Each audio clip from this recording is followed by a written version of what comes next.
નમસ્કાર મિત્રો, આજના આ વિડીયોમાં આપણે વિનોદ રાવ અને પાવી ટેટાટ શિક્ષક દ્વારા જે વોટ્સઅપ ચેટિંગ થયેલું અને જે કાયમી શિક્ષક ભરતી માટે જે ચેટિંગ થયેલું તે આપણે આ જોવાનું છે વિડીયોમાં, જેમાં શિક્ષક દ્વારા એક પોસ્ટ ગીતાના પાઠ ભણાવતી ગીતાની એક પોસ્ટ દ્વારા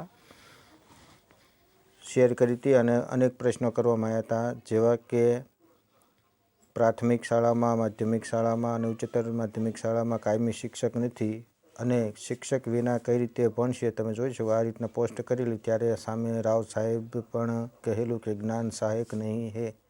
इसका મતલબ એટલે કે જ્ઞાન સહાયક તો છે જ ને.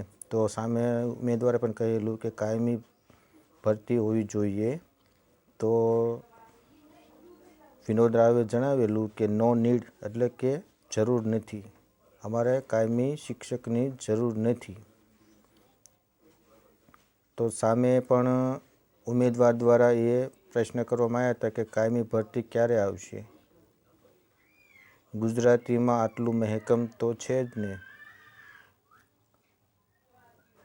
इतनी जगह खाली पड़ी है तो टीचर बिना कैसे चलेगा, ऐसा कब तक चलेगा. આવો બધો પ્રશ્નો વિનોદ રાવને કહેલો. તો વિનોદ રાવે પણ સામે કહેલું કે જ્ઞાન સહાયક વિલ ડુ ગુડ વર્ક, એટલે કે જ્ઞાન સહાયક પણ સારું કામ કરી રહ્યા છે. તો ઉમેદવારે કહેલું કે નો સર. તો વિનોદ સાહેબ પણ કહેલું કે you have not been selected as જ્ઞાન સહાયક, શું તમે જ્ઞાન સહાયકમાં સિલેક્ટ થયેલા નથી. તો ઉમેદવારે પણ સામે જવાબ આપેલો કે હા પણ 11 મંથ કરકે ક્યાં કરે, પરમનન્ટ જોબ હોની चाहिए. તો સામે વિનોદ રાવે પણ તેનો આન્સર નો કહીને આપેલો. તો ઉમેદવારે પણ સામે પ્રશ્ન કરેલો કે ક્યું, કેમ. તો તેનો ઉત્તર વિનોદ રાવ આપે છે કે परमानेंट होने के बाद काम नहीं किया तो, प्रश्नार्थ करते हैं कि परमानेंट होने के बाद भी काम नहीं किया तो 35 साल तक क्या करेंगे, એટલે કે 35 વર્ષ સુધી શું કરશો જો કામ નહીં કરો તો. તો સામે પ્રશ્ન ઉમેદવાર કરે છે કે सब लोग परमानेंट हो है तो काम करते हैं ना. તો વિનોદ રાવ કહેતા નો, એટલે કે અહીંયા વિનોદ રાવે જે કાયમી નોકરી કરે છે તેમની માથે પણ એક પ્રશ્નાર્થ કરી નાખ્યો કે કાંઈ કામ કરતા નથી. તો સામે ઉમેદવાર પણ જણાવે છે કે ગલત બાત है.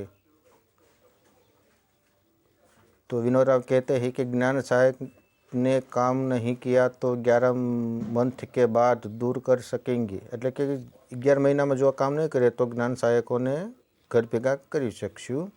તો સામે ઉમેદવાર પણ કહે છે કે સર 11 મંથ में સિલેક્ટ જ નહીં હો सकते, એટલે કે 11 મહિનામાં આ વસ્તુ તમે સિલેક્ટ નહીં કરી શકો.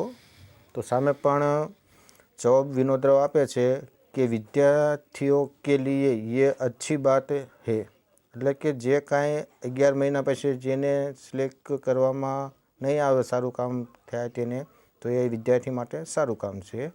તો આ રીતના શિક્ષણ સચિવ અને ટાટ પાસ ઉમેદવાર વચ્ચે વોટ્સએપમાં ચેટિંગ થયેલું અને કાયમી ભરતી માટે આ રીતે રજૂઆત કરેલી. સામે આ રીતના વિનોદ રાવે જવાબ પણ આપેલા. તો આપણે આશા રાખીએ કે કાયમી શિક્ષકોની ભરતી આવે મોટા પ્રમાણમાં. વિડીયો પસંદ પડે તો લાઇક, શેર અને સબસ્ક્રાઈબ કરજો. જય હિન્દ, જય ભારત.